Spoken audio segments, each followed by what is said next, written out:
Don't speedrun your hobbies. Maybe we should start with the definition of speedrunning. Well, speedrunning is the act of playing a video game or section of a video game with the goal of completing it as fast as possible. Speedrunning often involves following planned routes which may incorporate sequence breaking and exploit glitches that allow sections to be skipped or completed more quickly than intended. Clear? Good. So I say again, don't speedrun your hobbies. Don't rush to the final stage without even playing the tutorial. Don't use cheat codes or shortcuts. Just enjoy the grind. It sounds simple, but I think people struggle with this today more than ever. Personally, I love digging into the details of many random niches like kayaking, off-roading, or motorcycling, even my less known hobbies like knife or watch collecting. But I too have the impulse to dive headfirst into a new hobby and get the best gear that I can afford before really getting my hands dirty in the new endeavor. I mean, with access to thousands of opinions on what is the most efficient, the most powerful, the most innovative gear to buy, it's easier than ever to become an expert on a thing before even doing that thing. But therein lies the problem.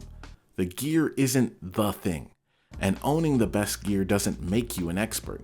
I'd argue it barely makes you an enthusiast. Now don't get me wrong, I'm a big supporter of the buy once, cry once philosophy, but can we truly appreciate the endgame gear if we never experience anything lesser or just different? Maybe the latest truck of the year has all the tech to get you down the trail without breaking a sweat. But maybe modifying and wheeling that beater truck from Facebook Marketplace would end up giving you better skills off-road, with or without the conveniences of more advanced tech. And we don't have to analyze this on an extreme scale like that. What about off-roading on smaller tires that sit well within your budget before auto-jumping to 35s because Instagram said so? Maybe your line selection would improve. Maybe your technique to tackling obstacles would be more refined. Maybe you would learn firsthand why you do or do not need bigger tires for your specific use case. Maybe if you're watching this video, you're a serial hobbyist like myself. Or maybe you're just dipping your toes into a new pastime.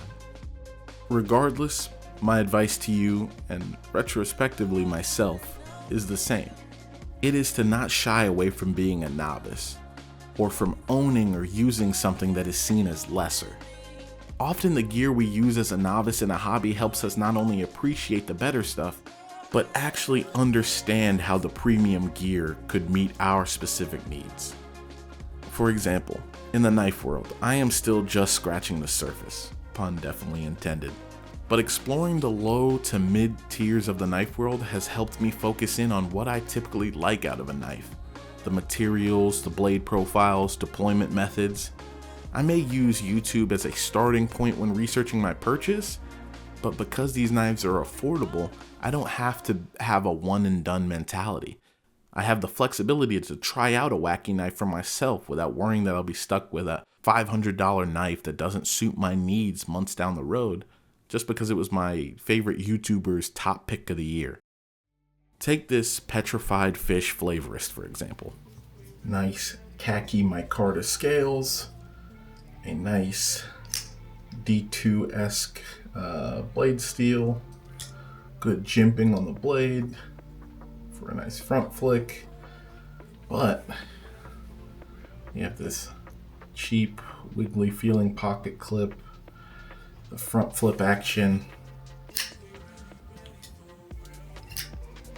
a little inconsistent, kind of have to get the perfect flick for it to feel satisfying, versus Civivi Exarch, front flipper, very small amount of jimping, but nice D2 blade steel, and a very satisfying action.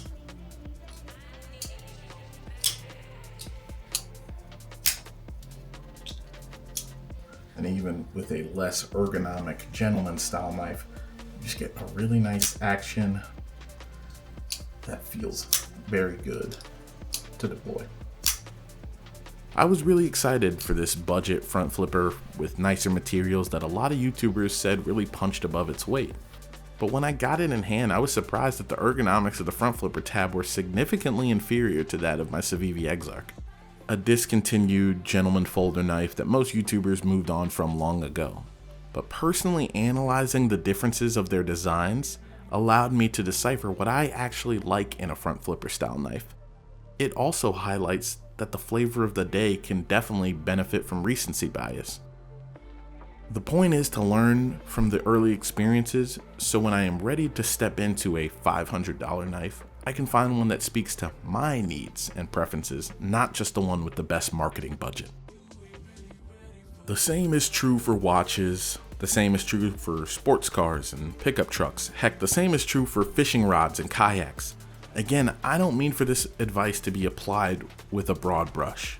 There is nothing wrong with skipping some tiers if you have the ability and the confidence that what you will gain from that item will enhance your experience or enjoyment from your hobby.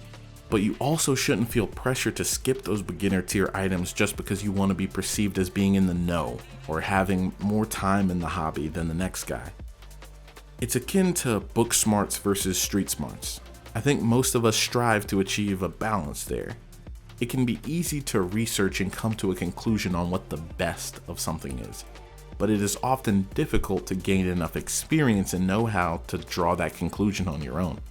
And I think with our increasing access to endless information and opinion, we often mistake the objective best thing as the thing that is best for us. So I urge you, buy that budget knife, wheel that beater truck, absolutely cook the tires on that clapped out Miata, and prioritize experience and learning over constantly searching for the best tool for a particular job. Because the best controller in the world won't make you a better player, but I can almost guarantee that playing the game will. So go play. Thanks for watching this video. It's been 3WK. Like, subscribe, and stay tuned for the next one. Peace.